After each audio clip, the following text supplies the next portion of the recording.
Safe സൈലബ്ദീൻ ചേരുന്നു തിരുവനന്തപുരത്ത് നിന്ന്. സേഫ, കോൺഗ്രസിന് തന്നെ വേണ്ടെങ്കിൽ തനിക്ക് മറ്റു വഴികളുണ്ടെന്ന് തരൂർ പറയുന്നു. ഉറച്ചു തന്നെയാണ് ശശി തരൂരിന്റെ പ്രതികരണം.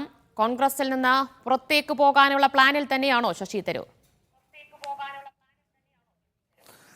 ദിവ്യ, ഇങ്ങനെയുള്ള അദ്ദേഹത്തിന്റെ പ്രതികരണങ്ങൾ കേൾക്കുമ്പോൾ സ്വാഭാവികമായിട്ടും അങ്ങനെ ഒരു തോന്നൽ ഉണ്ടായാൽ തെറ്റ് പറയാനാകില്ല. അദ്ദേഹം കോൺഗ്രസിൽ നിന്ന് പുറത്തേക്ക് പോകാനുള്ള വഴിയൊരുക്കുന്നു എന്നുള്ള ചില സന്ദേശങ്ങൾ അദ്ദേഹം നൽകുന്നുണ്ട്.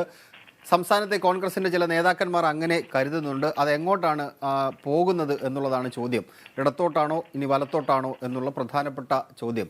ആ ചോദ്യത്തിനുള്ള ഉത്തരം നൽകേണ്ടത് ശശി തരൂർ തന്നെയാണ്. പക്ഷേ അദ്ദേഹം കൃത്യമായി തന്നെ അതൃപ്തി പ്രകടമാക്കുകയാണ്. കാരണം ആ ലേഖന വിവാദം അത് അവസാനിച്ചിട്ടില്ല. അത് അവസാനിക്കുന്നതിന് തൊട്ട് മുമ്പ് തന്നെ മറ്റൊരു ലേഖനം എഴുതുന്നു. അതും കേരളത്തിൽ ഒരു നേതാവിൻ്റെ ക്ഷാമമുണ്ട് എന്ന് പറയുന്നു. അതുപോലെ തന്നെ കേരളത്തിലെ ഈ വീണ്ടും പ്രതിപക്ഷത്തിരിക്കേണ്ടി വരും ഇങ്ങനെ പോവുകയാണെന്നുണ്ടെങ്കിൽ എന്ന് പറയുക വഴി കേരളത്തിലെ സംസ്ഥാന നേതൃത്വത്തിനെ അദ്ദേഹം ചോദ്യത്തിൻ്റെ മുന്നിൽ നിർത്തുകയാണ്. ഇപ്പോഴത്തെ പ്രവർത്തനത്തിൽ തൃപ്തി പോരാ എന്നൊരു വ്യാഖ്യാനം അദ്ദേഹം നൽകുന്നുണ്ട്. അതിലേറ്റവും പ്രധാനപ്പെട്ട വാചകം ഇപ്പോൾ ദിവ്യ സൂചിപ്പിച്ച പോലെ തന്നെ എനിക്ക് മറ്റു വഴികളുണ്ട്. എനിക്ക് മറ്റു വഴി എന്താണെന്ന് ചോദിച്ചാൽ ആ മറ്റു വഴി എന്ന് പറഞ്ഞാൽ അദ്ദേഹം പുറത്തേക്ക് പോവുക എന്നുള്ളതാണ്. പുറത്തേക്ക് പോയി എങ്ങോട്ടാണ് പോവുക എന്നുള്ളത് പ്രധാനപ്പെട്ട മറ്റൊരു ചോദ്യം നിലനിൽക്കുന്നുണ്ട്. പക്ഷേ കോൺഗ്രസിൻ്റെ സംസ്ഥാന നേതാക്കളോട് നമ്മൾ സംസാരിക്കുന്നുണ്ട്.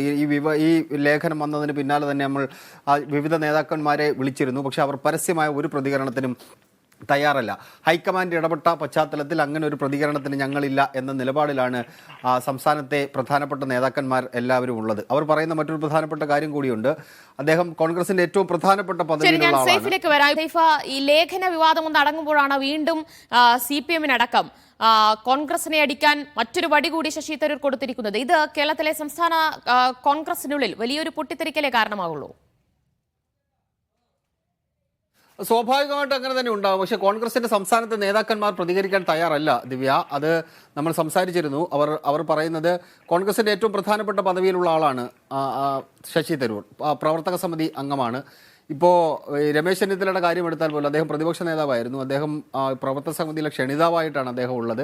അതിനപ്പുറത്തേക്കുള്ള പദവിയാണ് ശശി തരൂരിന് നൽകിയിട്ടുള്ളത്. അപ്പോൾ സ്വാഭാവികമായിട്ടും അദ്ദേഹം പാർട്ടിയെ ഒറ്റക്കെട്ടായി മുന്നോട്ട് കൊണ്ടുപോകുന്നതിന് നിലനിൽക്കേണ്ട ആളാണ്. പക്ഷേ അദ്ദേഹത്തിൻ്റെ ഭാഗത്ത് നിന്ന് ഇങ്ങനെയുള്ള പ്രതികരണങ്ങൾ ഉണ്ടാകുന്നത് എന്തുകൊണ്ടാണെന്ന് മനസ്സിലാകുന്നില്ല എന്നുള്ള ഒരു സൂചന അങ്ങനെ നേതാക്കന്മാരോട് സംസാരിക്കുമ്പോൾ അവർ അങ്ങനെ തന്നെയാണ് പറയുന്നത്. കേരളത്തിലേക്ക് ലാൻഡ് ചെയ്യാനുള്ള ചില ശ്രമങ്ങളുടെ ഭാഗമാണോ എന്ന് സംശയിക്കുന്നവരുണ്ട്. കാരണം ഇപ്പോൾ തന്നെ മുഖ്യമന്ത്രി സ്ഥാനാർത്ഥിത്വവുമായി ബന്ധപ്പെട്ട വലിയ തർക്കങ്ങൾ കോൺഗ്രസിൽ നിലനിൽക്കുന്നുണ്ട്. ഇപ്പോൾ മുരളീധരൻ്റെ ഒരു വാചകം, അദ്ദേഹം ഏറ്റവും ഒടുവിലായി പറഞ്ഞൊരു വാചകം നമ്മളത് കേൾപ്പിച്ചില്ല എന്ന് തോന്നുന്നു. ഏറ്റവും ഒടുവിലായി അദ്ദേഹം പറയുന്നൊരു വാചകം ഇതാണ്: അദ്ദേഹം ദേശീയ തലത്തിലാണ് പ്രവർത്തിക്കേണ്ടത്. ദേശീയ തലത്തിൽ ഒരുപാട് സംഭാവന നൽകാൻ കഴിയുന്ന നേതാവാണ് മുരളീധരൻ, ശശി തരൂർ. അതേസമയം തന്നെ കേരളത്തിൽ ഞങ്ങളെപ്പോലെയുള്ള ചെറിയ നേതാക്കന്മാരുണ്ട്. അതായത് അദ്ദേഹം വലിയ നേതാവാണ്, കേരളത്തിലേക്ക് വന്ന് ആരും കുത്തേണ്ടതില്ല, ഞങ്ങളൊക്കെ നോക്കിക്കോളാം ഇവിടുത്തെ കാര്യം എന്ന ഒരു സന്ദേശം മുരളീധരൻ പറയുന്നുണ്ട്. കേരളത്തിൽ കോൺഗ്രസ് നേതാക്കന്മാരിൽ ഏറ്റവും ഗംഭീരമായ രാഷ്ട്രീയം പറയുന്ന ആളാണ് മുരളീധരൻ. അദ്ദേഹത്തിൻ്റെ വാചകത്തിൽ ഇപ്പോൾ ആദ്യം കേൾക്കുമ്പോൾ ഒരു സ്വീപ്പിൽ സ്വഭാവമൊക്കെ അതിനകത്ത് ഉണ്ട്. അദ്ദേഹത്തിന് എന്തെങ്കിലും പ്രശ്നം ഉണ്ടെങ്കിൽ പരിഹരിക്കണം എന്ന് പറഞ്ഞതിന് ഏറ്റവും ഒടുവിലായിട്ടാണ് അദ്ദേഹം ഈ വാചകം പറയുന്നത്.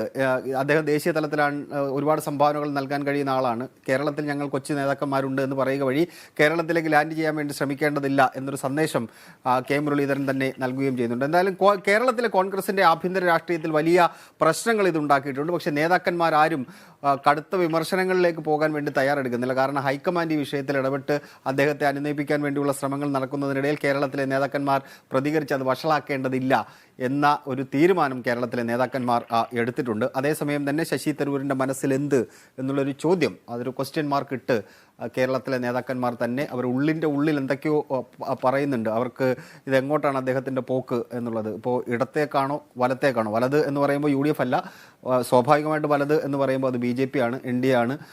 അത് അങ്ങോട്ടാണോ പോക്ക് എന്നുള്ള ചോദ്യം അവിടെ കേരളത്തിലെ കോൺഗ്രസ് നേതാക്കൾ